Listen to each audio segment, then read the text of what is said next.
Jean-Marc Chanet, merci de nous recevoir au sein de votre université à Zurich. Je vous en prie.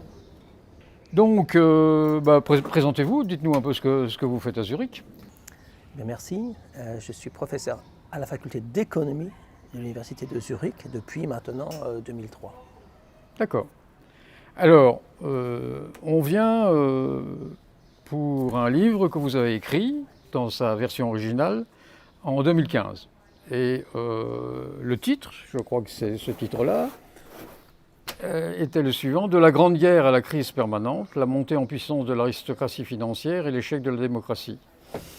Vous avez écrit une seconde version, deuxième version, en 2018, la crise permanente, l'oligarchie financière et l'échec de la démocratie, le scandale de la finance casino, les pistes pour en sortir. Et puis, la crise permanente est permanente, et donc vous avez écrit une troisième version en 2020, je crois, troisième édition. Et puis, finalement, on pourrait presque reprendre cette réplique là du film Le Guépard. On entend partout que la finance doit être régulée, que les paradis fiscaux, on va les juguler. Et je crois que la réplique en question dans le film Le Guépard de Visconti, c'était « il faut que tout change pour que rien ne change ». Et il semble bien que rien ne change. Oui, c'est tout à fait d'actualité. Faire semblant, n'est-ce pas, de vouloir changer les choses ici ou là. Et puis en réalité, les problèmes s'accentuent. Entre 2015 et maintenant, la situation s'est détériorée. Tous les signaux cruciaux sont au rouge. Donc, réchauffement climatique, perte de biodiversité, injustice sociale insupportable, guerre permanente et risque de déflagration nucléaire. Voilà. Qu'est-ce qu'on fait par rapport à cela? On est dans une impasse et les gouvernements proposent, devinez quoi, d'accélérer. Quand on est dans une impasse, on réfléchit et on change de direction. Et là, il faut changer de direction. Et vite. Parce que finalement, les sociétés sont, on pourrait le voir, dans une impasse, on pourrait dire aussi qu'elles sont au bord du gouffre. Et donc sur cette base, il faut réfléchir et s'orienter dans une autre direction.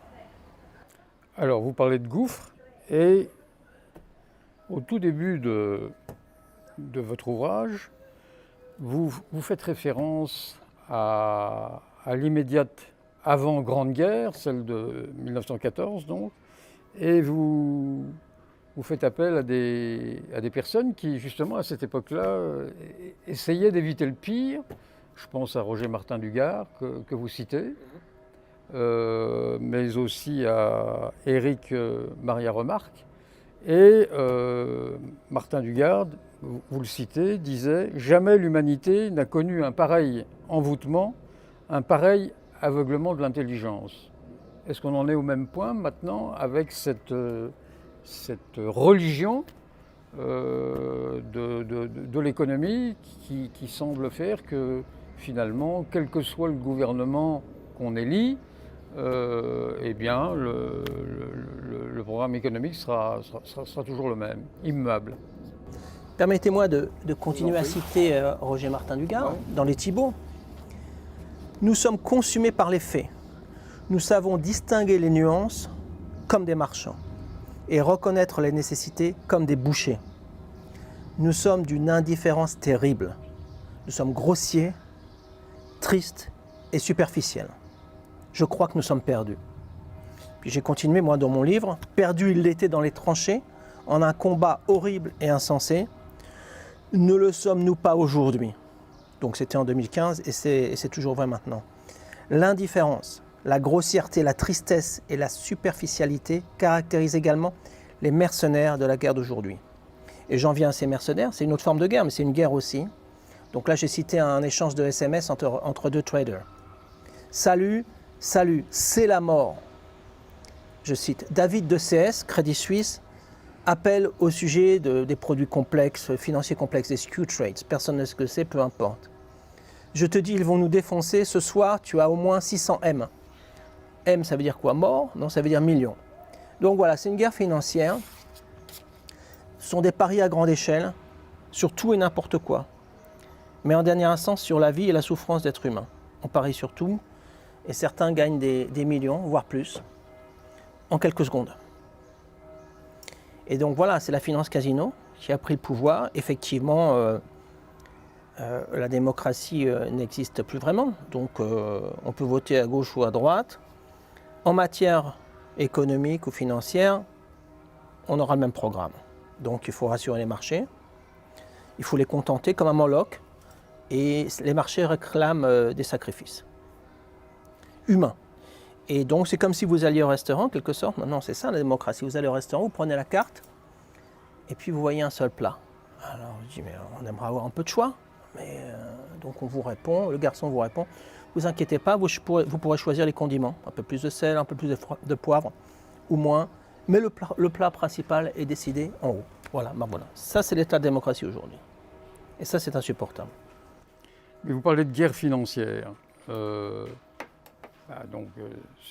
C'est une guerre contre qui?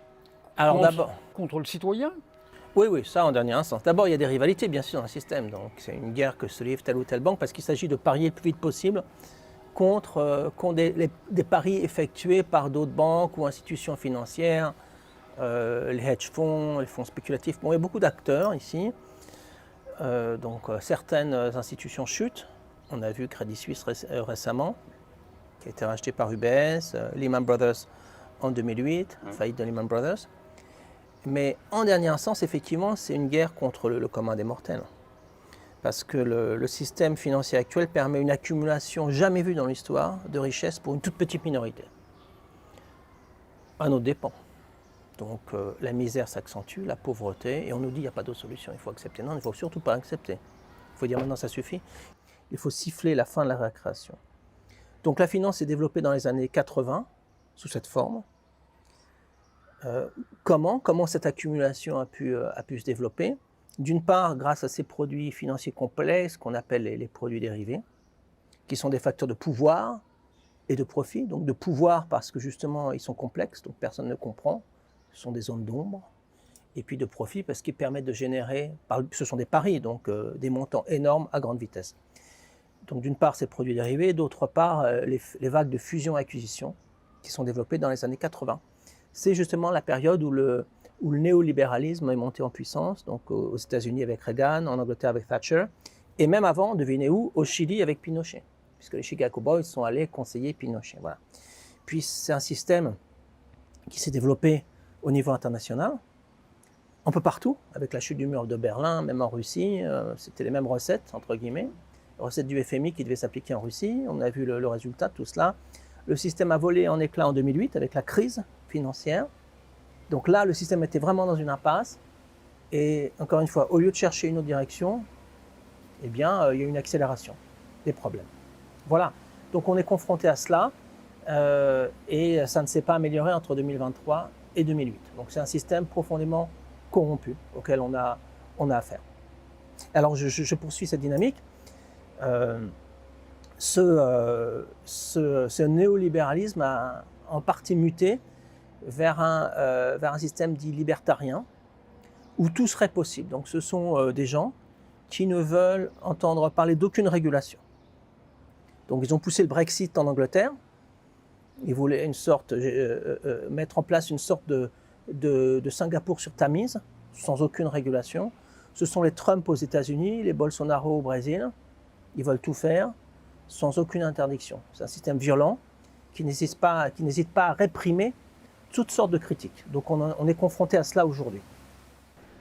Cette croissance absolument fulgurante du secteur financier, on en parle, souvent comme étant dans les médias traditionnels, mainstream, on ne critique pas cette fulgurance, mais, et surtout on ne donne pas une idée du rapport de force qui s'établit entre des banques qui ont des totaux bilans absolument phénoménaux et encore plus des engagements hors bilan, hors de toute proportion par rapport à ce que représente la puissance économique de tel ou tel État. Est-ce que vous pouvez un peu nous illustrer ce rapport de force? Effectivement, entre guillemets. vous avez raison. Donc cette tendance n'est pas critiqué dans les médias. Pourquoi? Parce que souvent, de nombreux médias ont été rachetés justement par ces groupes financiers. Donc ceci explique cela. Alors vous avez des bilans en Suisse, par exemple la nouvelle UBS a un bilan qui correspond à peu près à 2 fois le PIB, le produit intérieur brut de la Suisse. Maintenant, si on considère effectivement ce qui est hors bilan, ce qui est bien caché, la comptabilité financière est bien faite, donc là vous arrivez à peu près à 40 fois le PIB de la Suisse, avec tous ces produits complexes, ces dérivés, etc. Les politiciens ne s'en occupent pas, ils ferment les yeux, ils détournent le regard pudiquement. Donc on a affaire en fait à des paris, puisque ce sont des paris, sur, non pas sur le climat, parce que bon, si vous et moi on parie sur le temps qu'il va faire demain, on n'aura pas une influence sur la pluie ou non, ou le soleil demain, ni vous ni moi. Par contre, au niveau financier, ces paris à grande échelle déstabilisent encore plus le système. Ce sont des manipulations de marché, des faillites ici ou là. Donc en fait, le système, les grandes banques sont zombies. Elles s'appuient sur 2 béquilles, elles titubent, elles peuvent tomber à tout instant. Une des deux béquilles est liée justement aux banques centrales, qui injectent des montants énormes dans les grandes banques, dans ce système zombie. Et l'autre béquille, c'est le contribuable, qui renfloue le système régulièrement, sans qu'on lui demande s'il est d'accord ou pas, ce qui devrait être fait dans une supposée démocratie. Justement, vous parlez des banques centrales, et donc vous pourriez nous expliquer un petit peu leur rôle et aussi le rôle de cette union bancaire dont on parle et qui semble n'avoir aucun pouvoir sur la maîtrise et le contrôle de ce gigantesque casino? Oui, enfin, les banques centrales sont supposées indépendantes. Indépendantes de quoi, on aimerait le savoir. En tout cas, pas des marchés financiers. Et elles sont là, encore une fois, pour maintenir à flot un système zombie. Et c'est ça leur objectif premier, qu'elles le disent ou non. Les banques ont besoin de liquidité, donc les banques centrales rachètent les produits pourris qui stagnent encore au bilan des banques, et en échange, les banques reçoivent du liquide et peuvent continuer à prospérer. Et ces banques qui se prétendent durables, qui prétendent investir pour les énergies renouvelables, en fait, encore une fois, pari à grande échelle, c'est une fiction. Elles ne sont bien sûr pas durables. Si je prends l'exemple de Crédit Suisse, cette banque était, peu de temps avant son rachat par UBS, sa quasi-faillite, active dans une trentaine de réseaux de finances dites durables.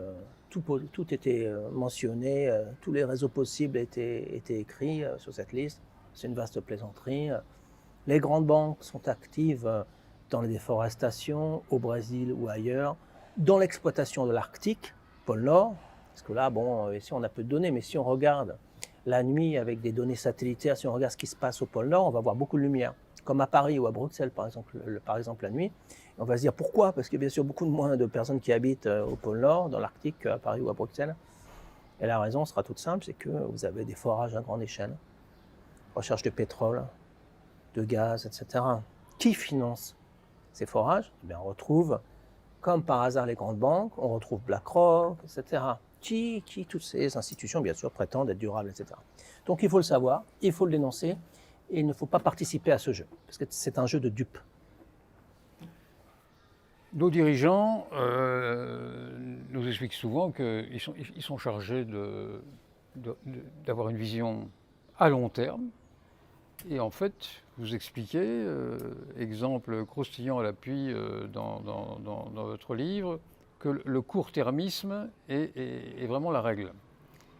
Le plus souvent, et vous prenez un exemple, je ne sais pas si vous êtes en mesure de nous le raconter ici, là, de ce qui se passe au Brésil à propos du réseau de conduite d'eau dans une grande ville. Donc effectivement, les gouvernements naviguent à vue. Ils font semblant d'avoir une vision de long terme, qu'ils n'ont pas. La situation est tellement chaotique qu'ils essayent de gérer à court terme pour leurs propres intérêts et ceux de leur caste.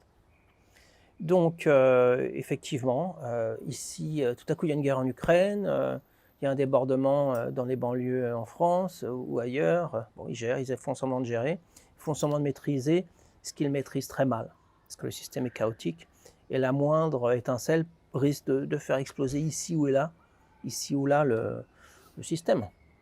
Donc, c'est un système, encore une fois, hautement instable qui génère les guerres, les injustices sociales, qui prétend rechercher la stabilité, mais il est complètement incapable de la générer, cette stabilité. Donc ça va à l'encontre du bien-être, bien sûr. Vous voyez, par exemple, ce qui se passe avec la guerre en Ukraine, on dirait que maintenant, ça, c'est l'objectif premier de fournir des armes, de poursuivre la guerre de part et d'autre. La guerre en Ukraine génère des émissions de CO2 qui correspondent à un pays, à celle de la Belgique, pour que vous sachiez. Comme si on avait besoin de cela en plus. Seulement la guerre en Ukraine, les émissions de CO2 par an correspondent à celles de la Belgique. Il serait temps que ça s'arrête. Pas du tout. On pousse de part et d'autre à ce que la guerre se poursuive. Donc on a affaire à des individus de plus en plus fanatisés, qui ont des objectifs particuliers à l'esprit, qui s'opposent à ceux du grand nombre.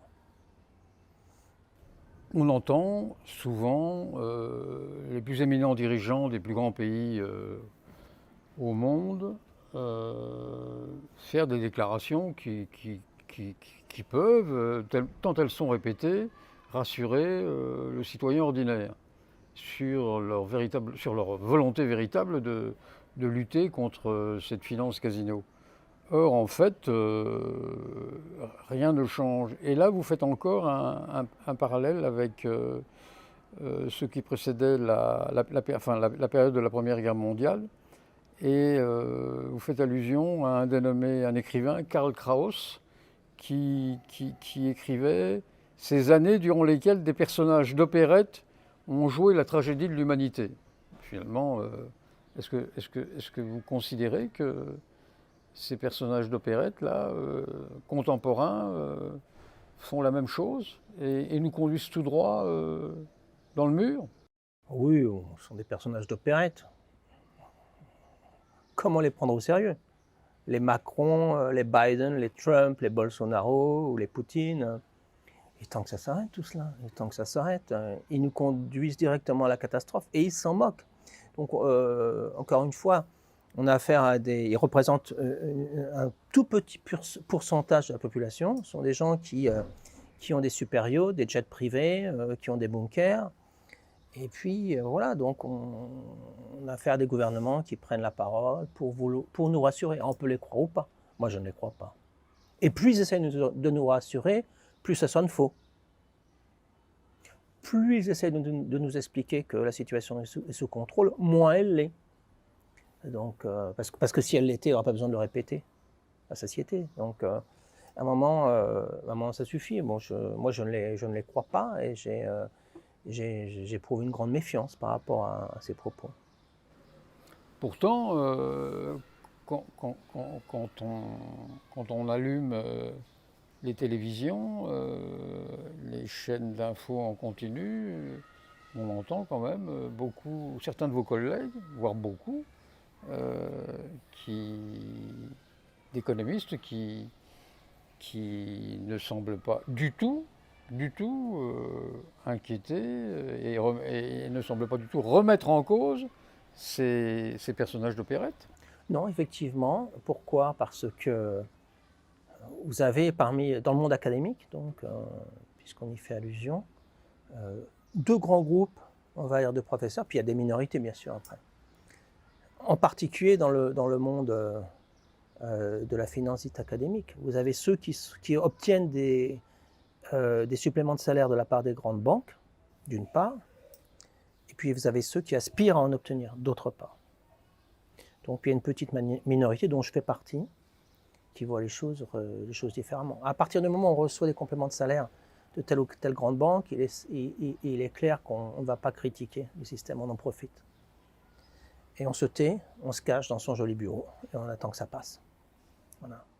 Maintenant, la matière en tant que telle, l'économie, a été créée finalement avec le développement du capitalisme. C'était une réponse finalement au système féodal. Donc, elle a été poussée effectivement par la bourgeoisie naissante pour s'opposer à l'arbitraire du prince et de l'Église. Donc, très bien.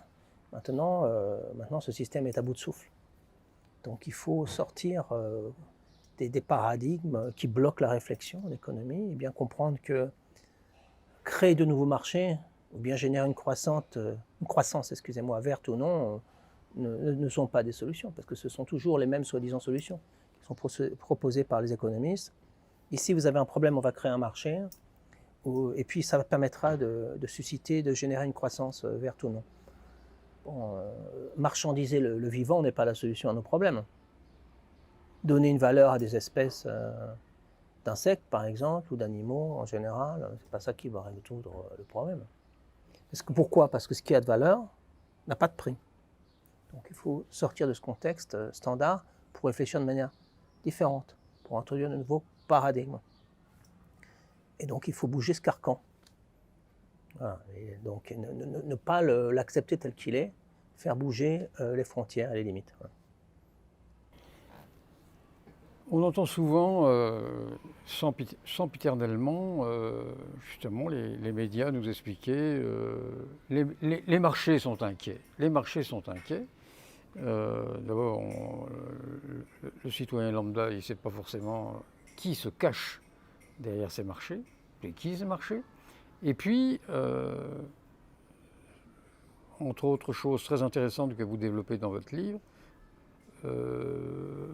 alors qu'on entend que les marchés ont besoin de stabilité, moi j'ai cru comprendre à la lecture de votre livre que c'est l'instabilité justement qui leur permettait de faire les profits les plus considérables. C'est ça, c'est ça. Des marchés dits stables sont ennuyeux pour les grandes banques et les fonds spéculatifs. Ces institutions génèrent du profit pour elles-mêmes lorsque les marchés sont instables, lorsque ça bouge dans tous les sens, lorsqu'il y a des mouvements de yo-yo, lorsque c'est la panique. Donc cette panique, soit ils en profitent de toute manière, mais ils sont susceptibles même de la générer en manipulant les marchés pour que ça bouge. Voilà, donc rassurer les marchés est vain, ça n'a aucun sens. Mais c'est ce que répètent les politiciens. Et plus ils le répètent, moins ça a de sens. Moins ils sont rassurés et plus les grandes institutions financières en profitent. Donc c'est une absurdité. Donc ça, on l'a entendu encore récemment avec la crise de mars 2003 avec Credit Suisse, Deutsche Bank, des institutions qui ont fait faillite aux États-Unis. Les soi-disant responsables sont montés au créneau pour nous dire que tout était solide, le système était solide. Et plus ils le répétaient, moins c'était le cas. Donc voilà, c'est un système zombie qui peut s'écrouler d'un moment ou à un autre. Et les hedge funds, les grandes banques sont des joueurs de poker. Ils ne jouent pas avec leur argent, ils jouent avec le nôtre. Que les choses soient claires, donc celui du contribuable. Ils prétendent représenter le bien commun, etc. Donc il faut le savoir. Il faut dénoncer cela. Oui. Alors évidemment, le système perdure de manière florissante, mais aussi de manière opaque. Et vous donnez un exemple, j'aimerais bien qu'on y revienne, si c'est possible, dans votre livre, d'opacité quand même flagrante, quand vous parlez du refus de la Banque Centrale Européenne de divulguer des informations dont elle disposerait à propos des pratiques de Goldman Sachs vis-à-vis de la Grèce.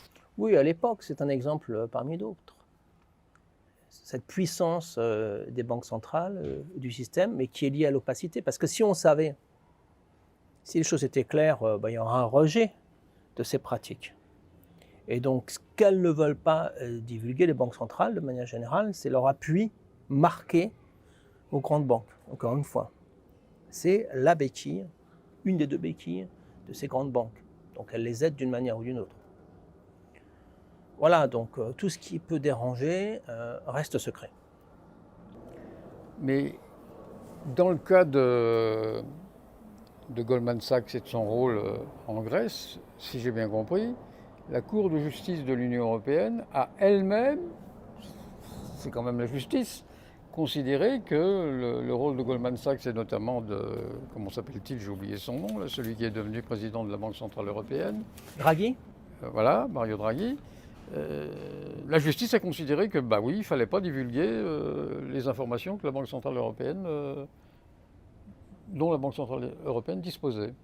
Bien oui, donc ça permet de bien comprendre où se situe la justice aujourd'hui et au service de qui elle est, pour les décisions importantes. Vous expliquez aussi que la complexité des marchés financiers est un facteur de profit et de pouvoir. Vous pourriez nous approfondir le propos Oui, pour oui, nous?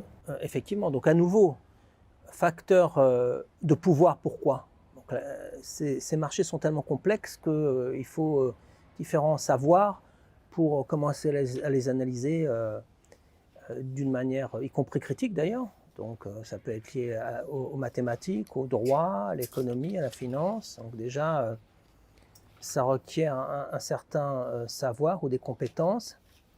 Et donc, qui peut le faire? Peu de personnes. Donc le message implicite, c'est faites-nous confiance, on s'occupe de vos affaires, c'est trop complexe pour vous. Il y a bientôt une Coupe du Monde de football. Regardez-la tranquillement, buvez un verre de bière et puis nous, on s'occupe de vous. Voilà. Ça, c'est le message implicite. Facteur de profit, bien sûr, puisque ces produits permettent de générer très rapidement et à grande échelle des profits. C'est Paris, donc cette finance casino, pour certains. Voilà, donc pour des grandes institutions qui sont supposées maîtriser ces outils, ça aussi c'est une plaisanterie parce qu'elles les maîtrisent tellement que certaines tombent en faillite et que s'il n'y avait pas la garantie publique, la plupart seraient déjà en faillite. Mais voilà, facteur de profit énorme et rapide, et puis après ça, il disparaît. Si vous avez des individus qui gagnent énormément d'argent très rapidement. Et c'est ça l'objectif. Donc c'est la vénalité à l'état pur. Les valeurs sont uniquement financières. Et après moi, le déluge, ou la sécheresse en l'occurrence. Donc il se moque éperdument de ce qui peut advenir à terme. Bon, c'est pas...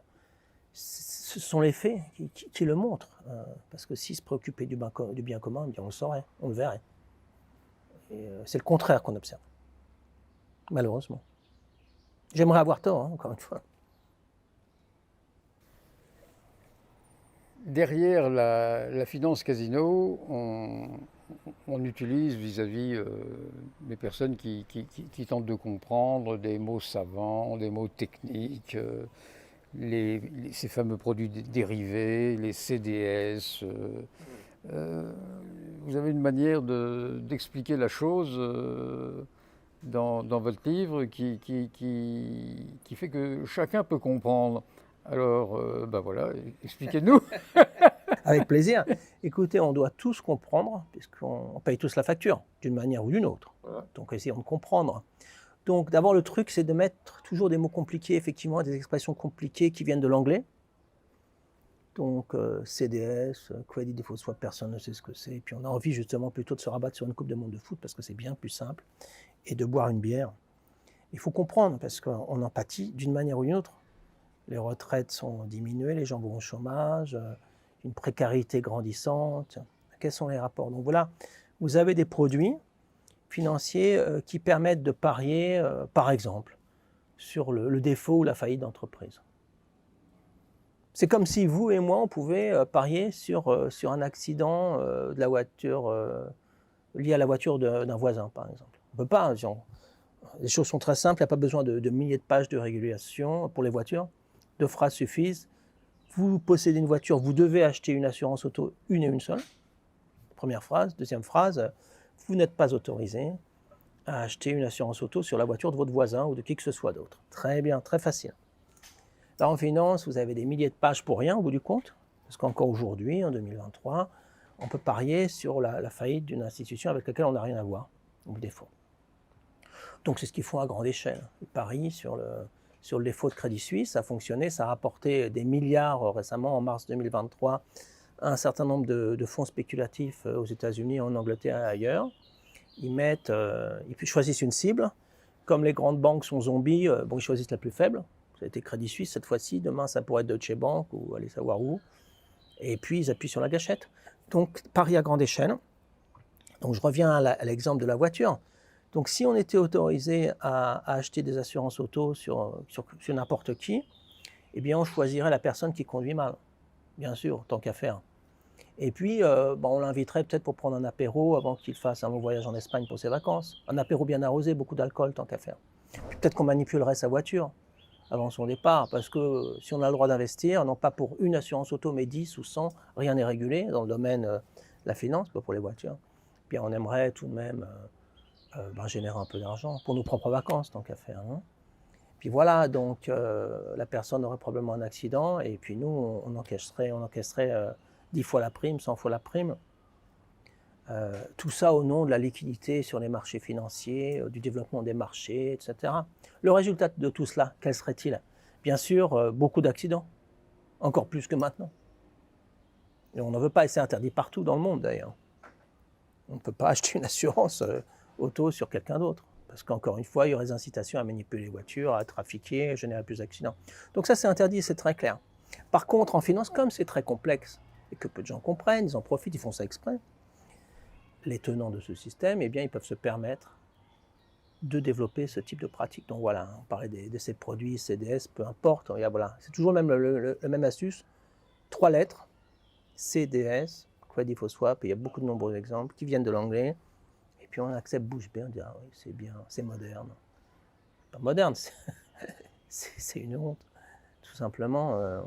Et puis il y en a qui parient sur les décès aussi, l'assurance vie. Donc aux États-Unis, on peut vendre son assurance vie. Alors vous avez des fonds spéculatifs qui rôdent dans les hôpitaux où des gens malades ont besoin de financer leur séjour à l'hôpital, parce que là-bas, tout coûte très cher. Ils vendent leur assurance vie pour financer encore une fois leur séjour à l'hôpital. Et vous avez des grandes banques, des représentants des grandes banques ou de fonds qui sont là et qui vont diversifier leur portefeuille. Ça veut dire quoi? Ça veut dire chercher des personnes atteintes du cancer, du sida, de ceci, de cela, des gens qui sont proches de la mort, pour vendre ces assurances à des investisseurs. Donc c'est aseptisé, c'est neutre, on investit, on prospecte dans les hôpitaux. Puis voilà, et puis simplement le rendement du produit sera d'autant plus élevé que les gens mourront rapidement. Donc ce sont des paris sur la mort en l'occurrence là. Donc voilà. C'est un système qui fonctionne sur la base de paris, et c'est la finance casino. Paris sur les défauts, les faillites, les décès, on peut tout imaginer. Donc c'est un système profondément cynique, et il faudrait tourner la page, voilà, tout simplement. Donc ils vont parier, ils parient déjà sur le réchauffement climatique, sur la perte de biodiversité, on peut tout imaginer. Voilà, en prétendant résoudre les problèmes. Les paris ne résolvent pas les problèmes. On n'a pas besoin de finance casino, là il faut investir à grande échelle pour préserver la planète. Et ce type de procédure, enfin ces paris sont incompatibles avec la préservation et le respect tout simplement du vivant. Et comment est-il possible, enfin on a du mal à imaginer, alors qu'on nous explique régulièrement que nos banques sont solides, elles sont d'autant plus solides d'ailleurs qu'on a procédé à des stress tests qui vraiment s'avèrent tous positifs. Toutes les plus grandes banques sont extrêmement solides. Et dans le même temps, il y a tous ces produits qui sont des paris fous, qui prospèrent, qui coexistent, qui alimentent le système. Mais alors ces produits fous, ces produits financiers, il n'y a personne avant de les mettre en circulation qui les teste justement. C'est ça. Écoutez, ces stress tests sont des exercices politiques, parce qu'il s'agit d'expliquer quelles sont les banques too big to fail qui vont être sauvées par le contribuable, donc celles qui vont obtenir a priori de bonnes notes, qui sont solides, on veut soi-disant rassurer. C'est purement politique et c'est une plaisanterie. Parce qu'encore une fois, ces banques sont zombies. On l'a vu plusieurs fois dans l'histoire. Des résultats positifs annoncés pour telle ou telle banque au niveau mondial, et puis quelques semaines, quelques mois après, crise. Certaines de ces banques tombent en faillite, des banques supposées solides, ayant satisfait les critères de ces tests. Donc une vaste plaisanterie, un exercice politique. Maintenant, il faudra mettre sous stress les politiciens qui font allusion à ces tests bancaires. Les mettre sous stress, c'est-à-dire leur demander d'expliquer la nature de ces tests. Parce que ce sont des farces, au bout du compte. Alors, bon, certains peuvent y croire, si ça leur plaît. Ou les journalistes, ils sont perdus. Mais ce sont des farces, oui. Et donc, finalement, vous parlez d'un trader dont on a pas mal parlé à une époque aux États-Unis. Ah non, aux États-Unis. Touré ? Un Français. Oui, c'est ça. Voilà, c'est ça. Donc, il a imaginé son truc, et puis il n'y a pas plus de contrôle que ça. Non, mais il y a même. On ne passe pas au banc d'essai Non, d'abord, effectivement, vous n'avez pas un processus de certification. Voilà. Ça, effectivement, vous ne l'avez pas. Donc, l'idée, c'est de gagner l'argent le plus vite possible en opérant des montages, douteux ou pas, et de ne pas se faire prendre. Voilà, donc tout est accepté dans la mesure où on évite la justice. Et on l'évite, en On général. l'évite, oui, sauf si ça dérape de manière flagrante. Donc je cite des cas de traders qui sont là en prison. Quand ça dérape vraiment, eh bien, alors là, tout le monde cherche à se couvrir. Et ceux-là même qui avaient incité les personnes à aller de l'avant de manière discrète, cherchent à se couvrir, envoient des courriers en disant non, non, moi je ne suis pas d'accord avec tout cela, bien sûr. Donc ceux qui payent sont ceux qui étaient en première ligne, les traders par exemple, mais leurs chefs souvent échappent à tous ces problèmes.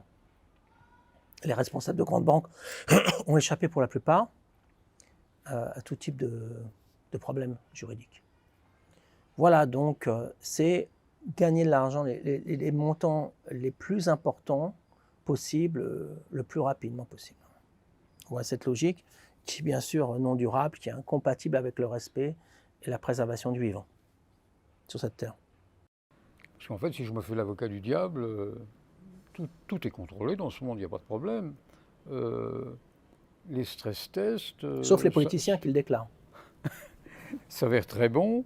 Puis il y a les agences de notation qui sont là pour veiller aussi. Tout va bien ?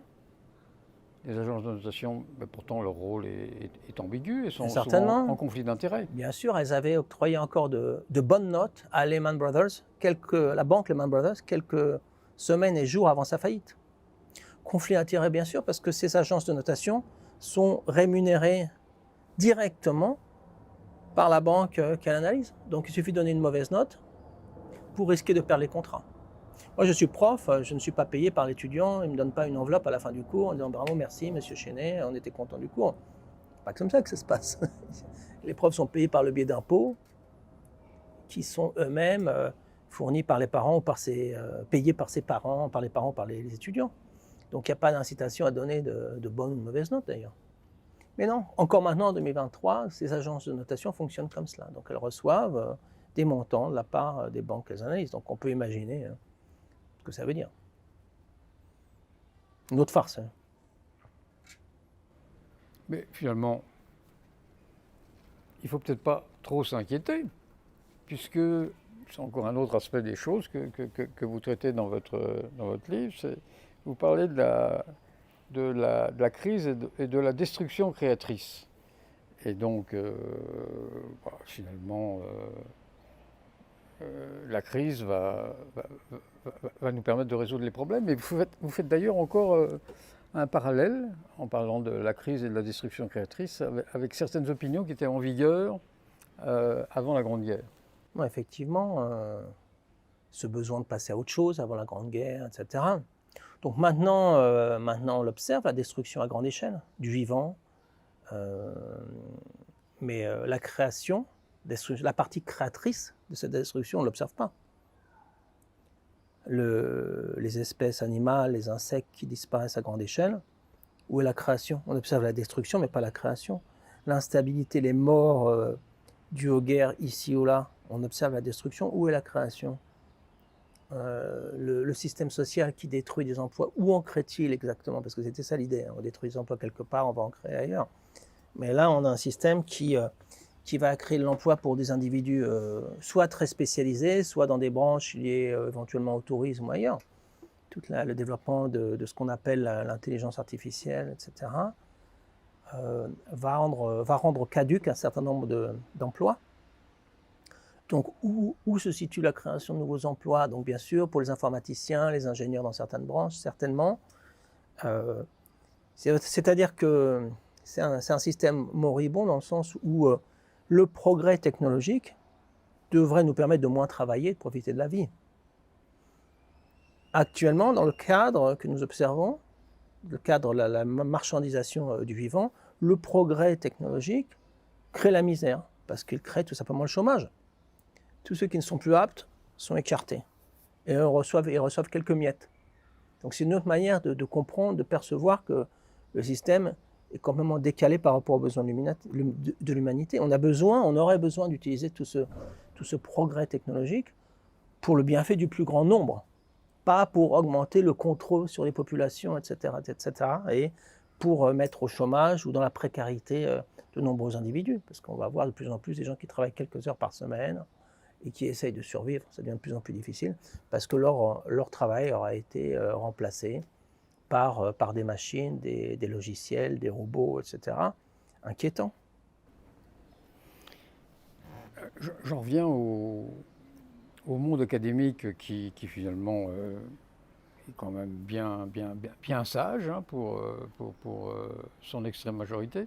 Je fais un peu le parallèle avec le monde judiciaire, où je me souviens de cet appel de plusieurs juges d'instruction financière, l'appel de Genève, là, qui avait eu lieu, je crois que c'était en 1992. Il y avait le fameux juge Van Ruymbeck, il y avait un juge suisse dont j'ai oublié le nom également. Et puis, finalement, maintenant, on n'a plus l'appel de ce genre. De la même façon, en 2011, il y a eu un appel des enseignants-chercheurs. Dans votre livre, vous parlez de fausse monnaie intellectuelle. Oui. Finalement, tout semble se normaliser.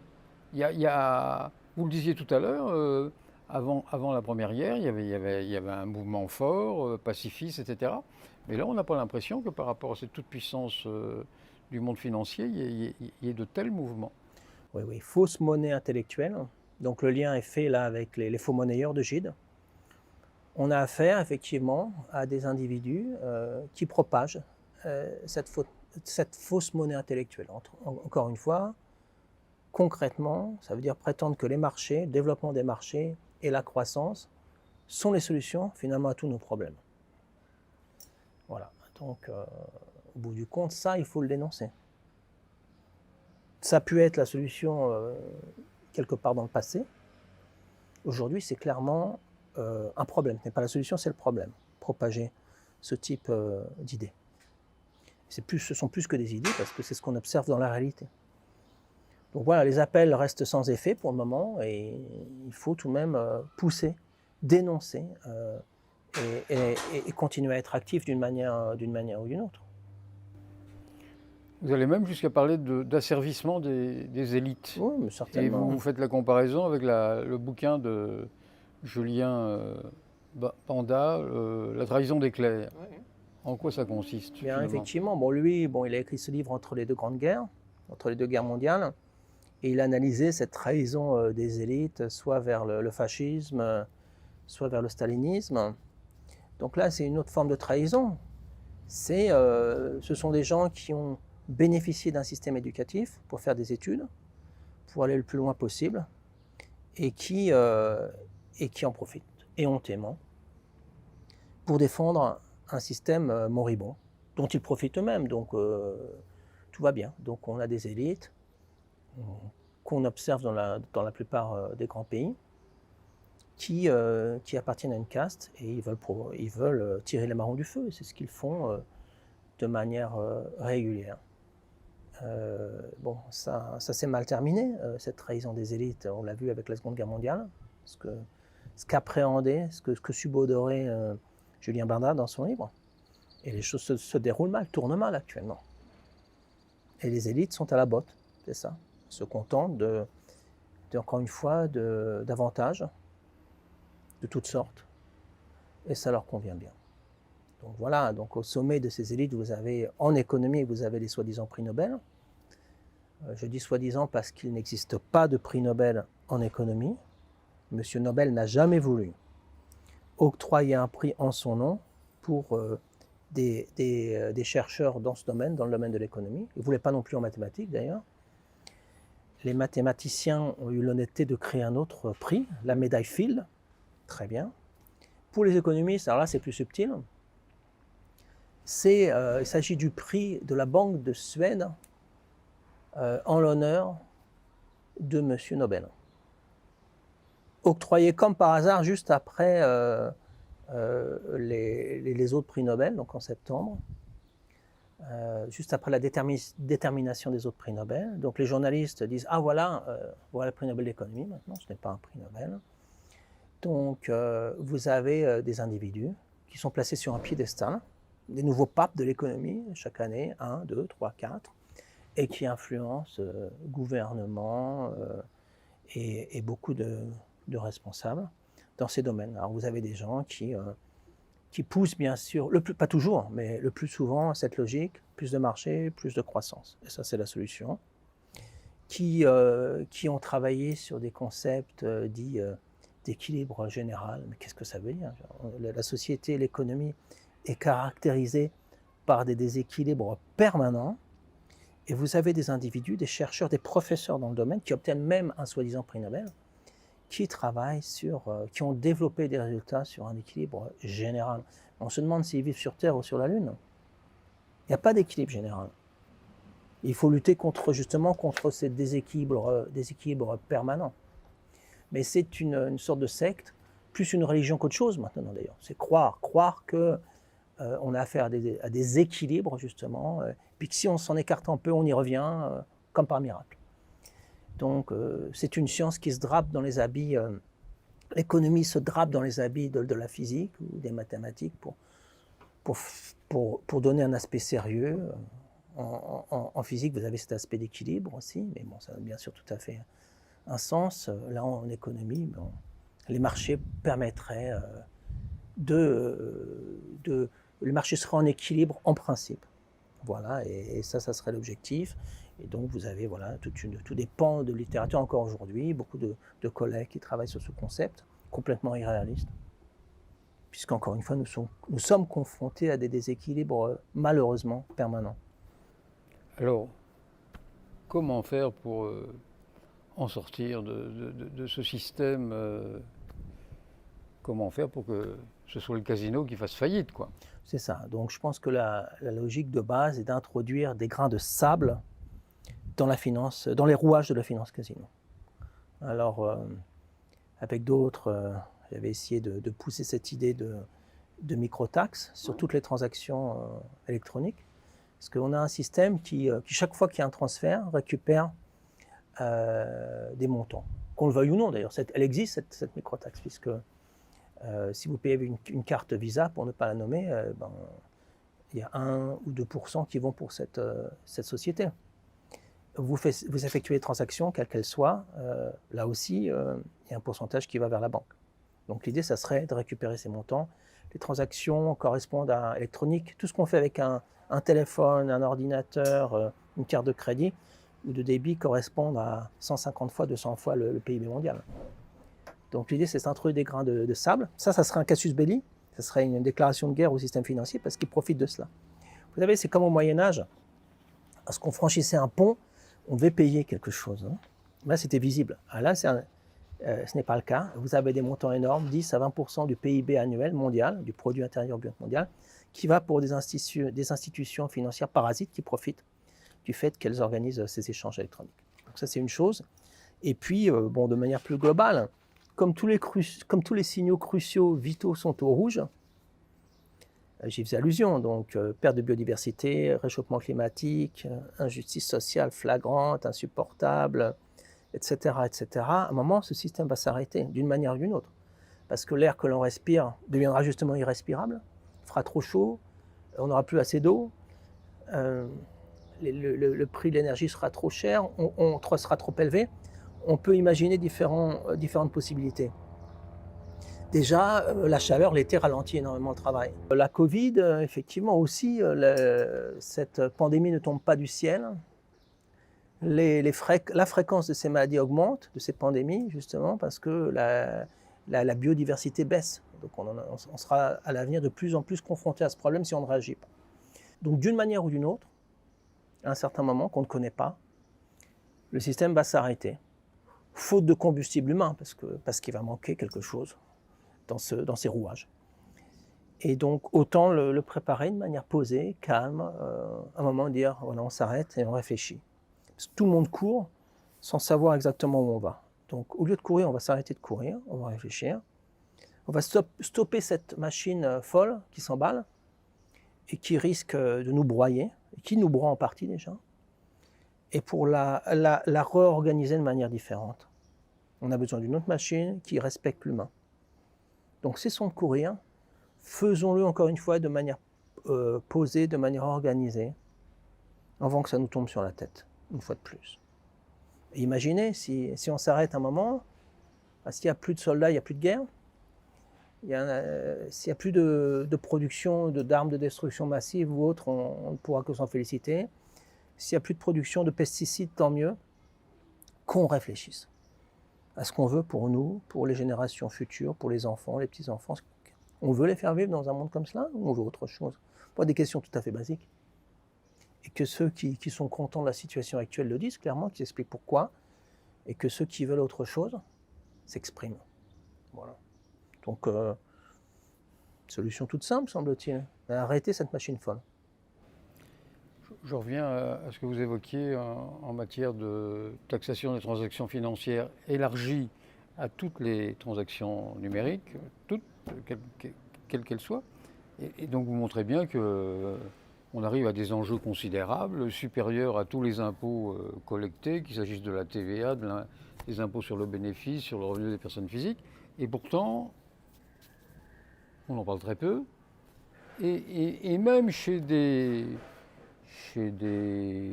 personnes qui remettent en cause le système financier actuel, on sent beaucoup de frilosité. Mais pourquoi? Parce que justement, on touche là un point sensible. Et c'est ça qui est intéressant. C'est que justement, les transactions électroniques sont le nerf de la finance casino. Puisqu'à chaque mouvement d'argent, chaque mouvement financier, ils perçoivent un certain pourcentage qu'ils veulent garder pour eux. Donc là, l'idée, ça serait de dire non, ça doit être pour le bien commun, par exemple. Et ça dérange profondément. Donc, ces grandes institutions ou leurs groupes de pression sont en contact avec de nombreux politiciens, à gauche comme à droite, ils disent non, ce n'est pas réaliste, bien sûr. Pas réaliste, on ne peut pas faire cela. Mais bien sûr qu'il faut le faire. Justement, parce qu'ils ne veulent pas en entendre parler. C'est une raison de plus pour le faire. Alors, il y a l'hégémonie financière, donc on voit qu'on a du mal à la contrer, c'est le moins qu'on puisse dire, mais il y en a trois autres. Vous parlez de trois autres hégémonies dans votre livre, l'hégémonie énergétique, l'hégémonie militaire et l'hégémonie technologique, en insistant notamment sur la technologie de l'information. Oui, bon, alors l'hégémonie énergétique, bon, la société actuelle est dominée par le pétrole. Le gaz, elle a été avant par le charbon. Et curieusement parlant, donc, les énergies les moins chères aujourd'hui sont celles liées à l'éolien, au soleil. Et quelles sont les énergies subventionnées? Les énergies sales. Vous avez 5 ou 6% du PIB mondial qui correspondent à des subventions pour ce qui est sale, qui nous empoisonne, ce qui nous empêche de respirer comme il le faudrait. Donc voilà, on a affaire à des secteurs qui dominent. En France, vous avez le secteur nucléaire qui se prétend propre. Maintenant, parfait. Et certains politiciens font semblant d'y croire. On a vu ce qu'il est avec les accidents nucléaires qu'il y a eu au Japon et ailleurs. Les risques énormes pour l'avenir. D'ailleurs, ce secteur n'est pas assuré. Les centrales nucléaires ne sont pas assurées. Mais EDF en France, pour ne pas nommer cette entreprise, elle est too big to fail, elle est systémique. Donc des milliards sont investis, c'est un puissant fonds, sans qu'il y ait aucune discussion. Elles sont investies par un régime qui se prétend démocratique. Donc voilà, ce sont ces énergies qui dominent. Vous avez des entreprises comme Total qui exploitent éhontément des réserves en Afrique, en Ouganda et ailleurs, au mépris de la population, des réserves animales, et qui se prétend vertes, bien sûr, etc., etc. Il faut voir qui finance ces entreprises aussi. Donc voilà, un secteur énergétique toxique. Bon, après ça, le secteur de la guerre, on le voit actuellement avec ce qui se passe en Ukraine. Donc la priorité maintenant, en Europe et ailleurs, c'est de pousser cette guerre, de produire des armes, des munitions, etc. Encore une fois, les émissions liées à cette guerre correspondent à celles de la Belgique. Peu importe, on a affaire à une propagande à grande échelle des médias pour pousser cette guerre de part et d'autre du rideau de feu. Insupportable. Voilà, puis l'empire de la technologie, oui, certainement. On a fait allusion à un thème actuel déjà, l'intelligence dite artificielle. Dans un monde profondément crétin, bien sûr, cette intelligence dite artificielle est un outil entre les mains d'individus qui ne cherchent pas le bien commun. Donc on ne peut que s'inquiéter par rapport à cela. Vous expliquez aussi que tout ce qui prétend relever d'un contrôle de la finance avec les fameux accords de Bâle 1, Bâle 2, Bâle 3, ça ne sert pas à grand-chose. C'est tellement complexe que personne ne s'y retrouve, ou que seuls les grands groupes justement peuvent éventuellement s'y retrouver. Mais quid de ce qu'on appelle la finance de l'ombre, le shadow banking, qui lui n'obéit même pas à ces règles minimales et qui pourtant prend de l'ampleur. Donc effectivement, vous avez au sein de la finance deux secteurs. La finance dite classique, qui l'est de moins en moins d'ailleurs, mais avec des banques et surtout des grandes banques. Je dis de moins en moins parce qu'elle opère sur la base de produits, encore une fois, financiers complexes. Elle traite des fusions-acquisitions, donc ça c'est quelque chose de nouveau, mais on a affaire à des institutions disposant d'une licence bancaire, qui sont des banques. Et puis vous avez d'autres institutions, des fonds spéculatifs par exemple, ou bien BlackRock, qui ne sont pas des banques, qui ne disposent pas de licence bancaire, et qui sont encore moins régulées que les autres. Elles font ce qu'elles veulent. Donc ces institutions se sont développées encore plus avec la grande crise de 2007-2008. Elles poussent le bitcoin, les crypto-devises, etc. Donc tout cela fait partie de ce processus de liberté à grande échelle, le mouvement libertarien de la finance, où tout devrait être permis au nom d'une petite élite. Je ne parle pas du mouvement libertaire, mais du mouvement libertarien. Oui. Une grande différence à faire. Donc finalement, qui veulent que les marchés se développent comme ils le souhaitent, sans aucune restriction, pour le profit d'une petite élite puissante et violente. Donc cette finance de l'ombre est importante aujourd'hui, elle tire les ficelles. BlackRock, pour ne pas nommer cette institution, travaille avec la Banque centrale américaine, la Fed, se prétend verte. Maintenant même, on devrait parler de GreenRock. Voilà, c'est de l'éco-blanchiment à grande échelle.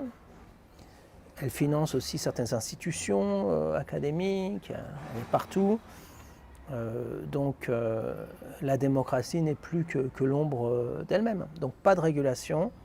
Et c'est ce mouvement qu'on voit à l'œuvre, encore une fois, avec les Trump, le Brexit en Angleterre, les Bolsonaro ou ailleurs dans le monde. C'est ce qui est poussé. Une forme de dictature. Alors, encore une fois, c'est pratique de dire, vous voyez, maintenant on a des devises comme le bitcoin, sans aucun contrôle, les banques centrales, vous vous rendez compte, c'est le progrès. Mais c'est une farce, là aussi. Ces crypto-devises, le plus souvent, requièrent des émissions de CO2, donc génèrent des émissions de CO2. Je ne rentre pas dans les détails, ça s'appelle le mining. Donc par exemple pour le bitcoin, les émissions de CO2 correspondent à celles d'un pays comme l'Argentine. Comme si on avait besoin de cela. Ça suffit. Et ce n'est pas parce qu'on cesse d'être sous la coupe des banques centrales pour passer à d'autres institutions financières qu'on est plus libre. Ça ne change rien au fond. Donc, ce sont des devises, des crypto-devises donc extrêmement volatiles, mouvement du yo-yo qui génère des profits énormes pour un certain nombre de fonds spéculatifs et de grandes banques. C'est ça, donc c'est à nouveau la finance casino dans ses grandes œuvres. J'ai envie de vous poser la question qui n'est pas de moi, je la reprends d'un éditeur, je crois, du sud-ouest de la France, La Relève et la Peste, et sa rédactrice en chef écrit, elle me pardonnera d'oublier son nom, va-t-on assister au suicide de la planète parce que la finance est au-dessus de tout? Ah oui, elle est au-dessus de tout, elle profite éhontément de la complaisance de la plupart des responsables politiques, pas de tous, mais de la plupart, elle se croit tout permis, pour le bienfait d'une toute petite minorité d'individus qui s'enrichit éhontément. Donc, si on ne fait rien, effectivement, d'une manière ou d'une autre, l'air que l'on va respirer, l'eau qui va nous manquer, etc., tout cela va poser des problèmes fondamentaux, ça a déjà commencé. Si les espèces continuent à disparaître, il est illusoire de penser qu'on va rester sur cette planète seule espèce. Tout ça est insensé. Bon, il y a un calcul derrière probablement qui consiste à dire, bon, de toute manière, ces problèmes, qui va en souffrir avant tout? Ben, les plus pauvres. Donc c'est un calcul cynique opéré par des gens extrêmement fortunés qui se disent, bon, ben, si on se débarrasse d'une partie de la population, parce qu'ils n'arriveront pas à survivre à des vagues de chaleur ou à un manque d'eau, ben, ça sera bien sûr encore une fois les plus pauvres. Et puis eux vont bien survivre dans leur jet, ils utilisent l'air conditionné, ils sont ici ou là.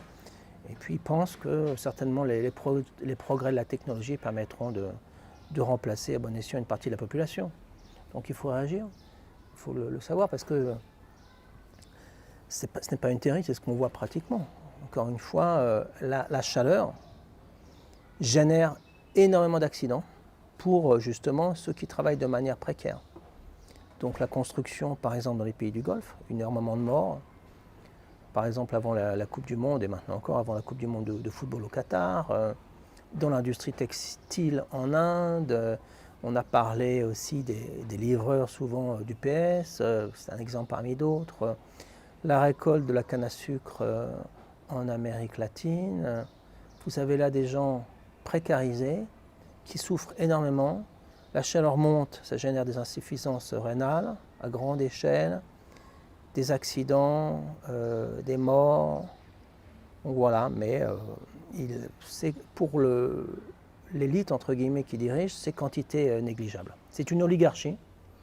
On parle souvent dans les médias d'oligarques russes, mais il y en a ici, il y en a en Europe, il y en a aux États-Unis. Ce sont aussi des oligarques qui se ressemblent vraiment parfaitement, c'est le même type de logique. Il n'y a pas de raison de cantonner cette expression à ceux qui seraient de l'autre côté du rideau de feu. Ils existent ici, en particulier en Europe.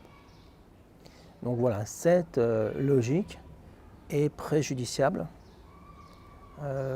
aux vivants, de manière générale, et à sa survie sur cette planète. Alors, vous parlez de l'échec de la démocratie, et on est en Suisse, et j'ai lu récemment un de vos derniers articles sur la faillite de Crédit Suisse, repris par UBS, et vous expliquez, alors ça s'est passé tout récemment, vous expliquez que c'est un véritable déni de démocratie. Complètement. D'abord, cette faillite, c'est une faillite justement de la démocratie, c'est une faillite des élites, c'est une faillite du monde académique, etc. Parce que ça fait au moins 16 ans, depuis la crise 2007-2008, qu'on savait que les grandes banques sont zombies, et pas seulement en Suisse d'ailleurs, en Belgique, en France, aux États-Unis, en Allemagne, qu'elles sont zombies, donc elles n'ont pas assez de capitaux propres, que les rémunérations des directeurs sont grotesques, et qu'elles jouent au casino, au poker avec l'argent du contribuable, avec des produits complexes, au bilan. On le savait depuis longtemps, et de nombreux politiciens ont pudiquement détourné le regard, ils ont regardé ailleurs. Puis tout à coup, pour Crédit Suisse, il y a eu 15 jours de panique. Ah, il faut trouver une solution. Donc ils ont bricolé une solution en 2 jours. Et puis il y a eu cette conférence de presse le 19 mars où ils font semblant d'avoir trouvé la solution et de rassurer les marchés financiers, etc. Toujours le même blabla. Et puis bon, jusqu'à la prochaine fois, tant qu'on l'accepte. Donc la prochaine fois, ce sera effectivement une autre grande banque qui va tomber en faillite, quasiment en faillite.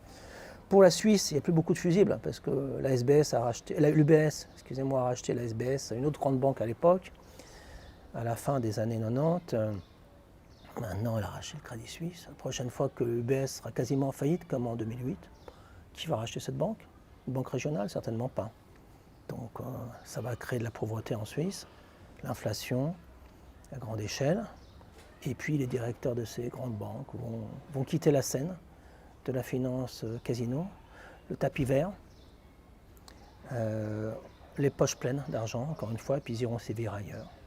Et puis on dira, ah c'est dommage, on n'avait rien vu venir, on regrette, mais la prochaine fois on fera mieux. C'est toujours ce qu'on entend. Donc il y a un moment où on se lasse de ces propos. On explique d'un côté du côté du pouvoir, que nos banques sont sous contrôle, qu'on vérifie périodiquement à travers des stress tests qu'elles se portent bien, et on nous indique bien qu'elles se portent bien. Mais vous nous expliquez que tout ça, c'est une illusion.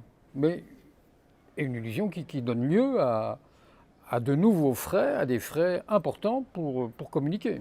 Oui, parce que cette propagande, parce qu'il s'agit bien de cela, cette propagande requiert un budget. Donc je peux vous citer par exemple celui de l'administration bruxelloise, qui est déjà, il y a quelques années, avait un budget de l'ordre de 500 millions d'euros pour sa communication, pour cette propagande, pour le néolibéralisme, etc., la compétitivité, la croissance, les marchés, etc., etc. Voilà. Tout ça aux frais de la princesse, en l'occurrence plutôt du contribuable. Les grands établissements financiers, en général, les grandes banques, se réfèrent toujours au libéralisme, garant de notre futur heureux. Et pourtant, vous expliquez que tout ce qu'elles font, c'est contraire, justement, complètement l'opposé du libéralisme. Donc effectivement, de nombreuses directions de grandes banques, de nombreux gouvernements se réfèrent à cette doctrine dite libérale. Mais c'est une plaisanterie. Parce que le principe de base de cette doctrine consiste justement à affirmer que ceux qui prennent des risques, les risques économiques on va dire, les assument, très simple. Donc là, ceux qui prennent des risques, aujourd'hui, ne les assument pas. Les directions des grandes banques systémiques, too big to fail par exemple, prennent des risques, assumés, devinez par qui? Par nous, par le contribuable. Donc voilà, elles sortent les poches pleines, et par contre, le contribuable, lui, souffre, puisqu'il doit renflouer régulièrement ces institutions zombies.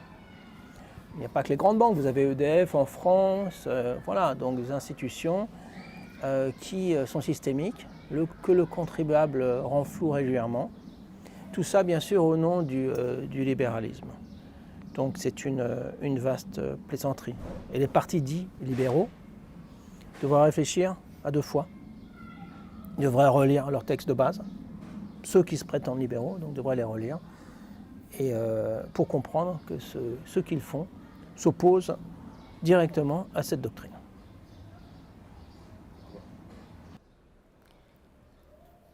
Alors, on a parlé de la finance, Casino, on a fait, vous avez fait beaucoup de références à la Première Guerre mondiale. Et puis, il y a une guerre encore maintenant, là, la guerre entre la Russie et l'Ukraine. Et on pourrait peut-être terminer par, justement, notre entretien par ce que vous avez à nous dire sur ce conflit. Bon, on a déjà évoqué la situation. Tout simplement, ça suffit. Ça suffit. Il faut arrêter cette guerre. Donc on est bombardé par la propagande, ici en Europe ou aux États-Unis pour l'OTAN, de l'autre côté en Russie pour cette puissance russe. Il faut arrêter cette guerre, cette propagande. Dès qu'on ouvre la bouche de manière différente, on est taxé de ceci ou de cela. Des gens meurent, sont blessés de part et d'autre. Il faut l'arrêter d'une manière ou d'une autre, ça suffit. On ne pose pas la question aux gens qui vont sur le front, ni en Ukraine, ni en Russie, de savoir s'ils sont d'accord ou pas. On ne montre pas d'images dans les hôpitaux, en Ukraine ou en Russie, de gens affreusement blessés. Qu'on les fasse parler, tous ces gens-là. Je reviens à la guerre de 14, le début de notre entretien. On ne les montrait pas, c'est la propagande. On montre des gens vaillants qui vont au front, qui soi-disant sont contents. Permettez-moi d'en douter. Ces gens-là ont leur famille, leurs parents, leurs liens sociaux. Ils ont envie de se faire tuer ou blesser pour quelques kilomètres carrés qui appartiendraient à un pays ou à un autre. Le nationalisme est une peste. Le nationalisme a généré déjà 2 guerres mondiales, ça suffit. Ça suffit. Et ceux qui prennent les décisions, en termes de guerre, sont cachés dans des bunkers.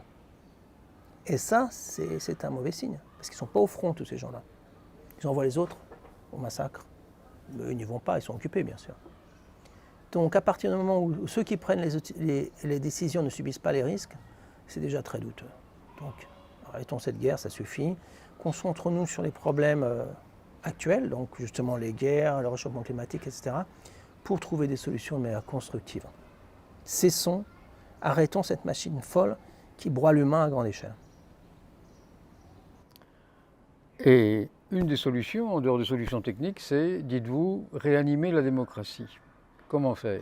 Justement, en arrêtant cette machine folle, en stoppant, de manière posée, de manière calme, en disant aujourd'hui on arrête. On ne travaille pas, on réfléchit, on parle, on voit ce qu'on fait. On arrête en particulier, encore une fois, de produire ces armes de destruction massive, ces pesticides, on arrête de faire la guerre, parce que la personne qui est en face de l'autre côté du front, probablement nous ressemble beaucoup, pas envie de se faire tuer non plus, sa famille, ses amis, ses enfants peut-être, et puis il y a d'autres priorités dans la vie que de savoir si on plante un drapeau d'une couleur ou d'une autre de tel ou tel côté de la frontière. Donc, c'est ça.